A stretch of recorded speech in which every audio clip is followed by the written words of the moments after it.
What is the best way to prepare for a reading with a medium? In this video, I'm sharing my most important musts to make sure you get the most out of your reading with a medium. If you haven't subscribed yet, go ahead and subscribe, hit the bell, that way you'll be notified each time I release a new video.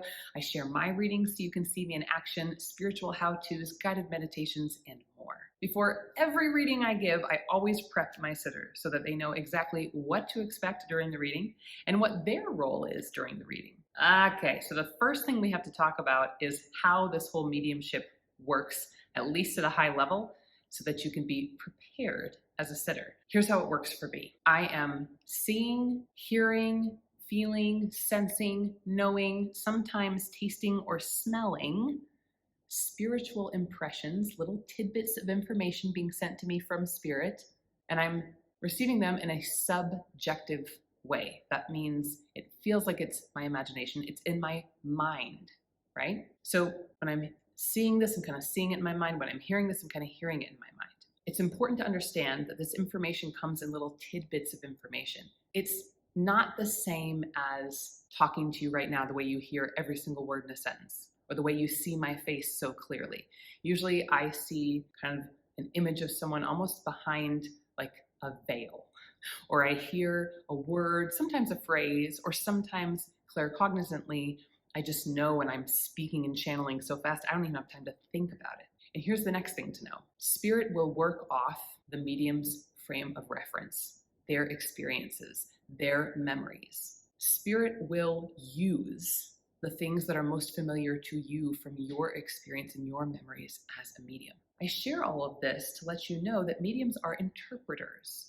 Because we're getting those little flashes of information, or perhaps you're a medium like me who uses a lot of symbols, a cigarette if somebody was a smoker, divorce papers if someone had a divorce. It is also possible that spirit communicates to you in a different way, and in fact, every spirit does. So you may see something or hear something or sense something, but you may not know exactly what it means until you lean into that information a little bit more, or you get the next spiritual impression. And again, they just come in little flashes, little tidbits. A medium's job is to put all this together. No medium is ever, always, all the time, 100% accurate. There's a false assumption that mediums, whether you call yourself a psychic or a spirit medium, that we know everything all the time. First of all, I don't believe, especially in my experience as a medium, that we're meant to know everything. I think our brains would explode and that we wouldn't be able to be present in life. We don't know a lot of what happens on the other side because we don't need to know a lot of what happens. When spirit comes through, it comes through to tell you whatever it needs to tell you in a way that's going to give you the most healing possible. So I don't know every single thought that's going on in your mind. I don't walk down the street and see all the spirits hovering around people. I turn that switch off, and then when I go to make that connection, I make that connection and I put energy into getting accurate information and doing my best to receive and interpret. The next thing to know when you prepare for a reading is that mediumship in its most natural and pure form is a healing experience. It's an experience of love. However, I also like to let my sitters know that it can be an incredibly emotional experience, which probably doesn't come as a surprise. You're hearing from your past loved ones. But I often tell my sitters it might be nice to go ahead and call someone afterwards or have someone to share this experience with so that you can kind of process what comes up and all those emotions that may surface during a reading. I also like to let people know in preparation for a reading that it's actually great to come with a healthy amount of skepticism. I have no problem with skepticism whatsoever. I myself feel that I may be one of the most skeptical mediums out there. I love evidential mediumship because you can get solid, concrete, specific evidence that you can get a yes or a no to. With that said, let's talk about the code. Somebody walks in, I won't believe a word you say unless you give me grandma's code. And the medium's like, oh my God, what's the code, grandma? Give me the code, grandma. Now, I've had a conversation with my mom before where I say, Mom, when you die and I go see a medium, I want you to talk about the red brush that's been in your purse for X number of years. We have this family joke about this red brush she just pulls out anywhere before we get out of the car, combs her hair. I want her to bring through the red brush. If I had a code, that would be it. However, what I tell my clients is, don't tell me you want the code, give it to them. They still have to work off my frame of reference. They have to do whatever they have to do on the other side to get the message through. Sometimes I get the code, sometimes I don't get the code. I had a reading where I brought up a white swan, and I said, do you understand why she's showing me a white swan? Because it wasn't a usual symbol of mine. And this person said, oh my God, yes. Apparently they had said to their husband before the reading, well, if she says anything about a white swan, I'll know this is for real. It was a gift, a porcelain white swan that was given to them by a past loved one. And mediums should not be here to convince you. If you're here because you want to be convinced, I most definitely would not be the right medium for you. We're just here to give you a clear message, and you can do what you will with it. There's nothing more important than staying open and unattached. And yes, I know how hard that seems. A lot of people who come in desperately want to hear from a specific person or people. They may be really fixated on hearing from that person, hearing a specific message. But I plead with you, don't do it. Stay open, stay unattached. A lot of times in mediumship, you may not always get what you want, but you most definitely get what you need. And I do believe that spirit has a greater perspective, and they come through with whatever healing message is going to provide the most relief, the most peace, the most love, the most healing. And just to reassure you, the majority of people hear exactly from the person that they want to hear from, in my experience. Have you had a reading before? Let me know in the comments below. And were you able to stay open and to stay unattached? Before a reading, sitters like to know if they are guaranteed to hear from the person that they want to hear from. Here's what I tell my clients. I don't really have control over who comes through.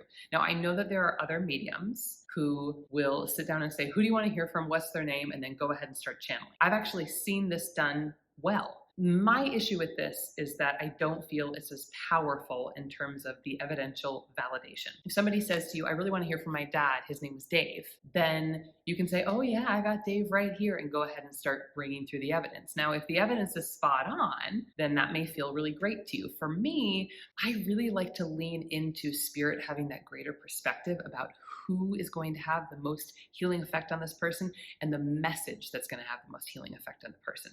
That's why I let spirit control the lineup. I don't get in the way of that. And I feel that it's even more powerful when I look at my sitter and say, your mom's here, she passed, didn't she? And she's telling me yada, yada, yada, XYZ. Do you understand what I'm saying right now? And my sitter can say, yeah. And I can feel and sense throughout this whole reading that this is why they're here and this is who they wanted to hear from. And the biggest caution about being so attached to wanting to hear from a specific person usually comes into play when I have somebody sit down in front of me who's struggling and they want to try to get a directive or advice from spirit. And I have to say that spirit is not, in my experience, really big on hardcore advice. They don't give directives. They're there for encouragement, acknowledgement, to share love and appreciation, all kinds of things like that. But they're not here to learn your lessons for you.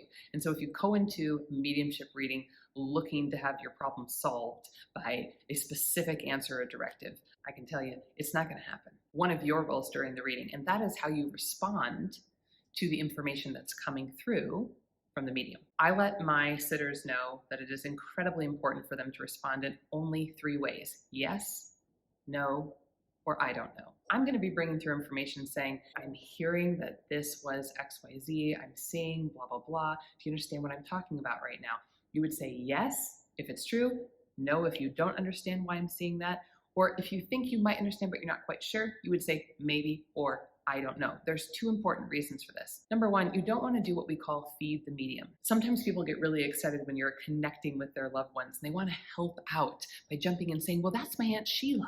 And actually this happened and here's how she died and yada, yada, yada. In that moment, you're really robbing yourself of incredible evidential validations.